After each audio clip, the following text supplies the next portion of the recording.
Hey guys, I'm Naylor, here to help you grow as a guitarist, and here is a chord of the day. We're bringing Instagram to YouTube, and I have a very popular series of chords that sound cool, and here is today's. And it's in the beginning of times like these.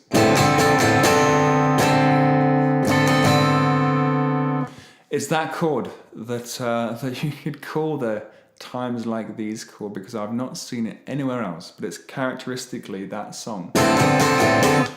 And so if we think about what it is, then I've got the D note, the root, on the 5th fret of string 5, and then the open D, so it's unison there, same note, so we're calling that the root note. And then we have the C, which is the minor 7th, or a flat 7 above the root, so root, root, flat 7, and that B note is a half step underneath, but it's a major 6th above the root, so we call that the 6th.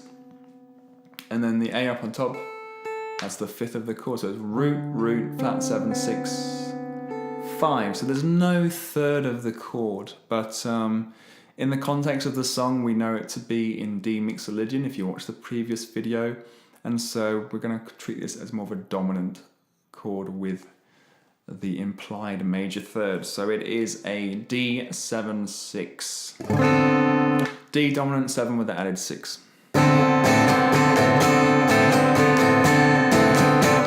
You could, I suppose, call it an add 13, a dominant 7th with an added 13, because often when we think about 6ths as being added, we consider them by their extension, so it'd be a 13th.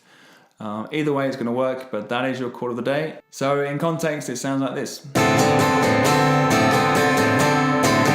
If you want to see more videos in this format, then please leave a comment below and I'll be sure to make more.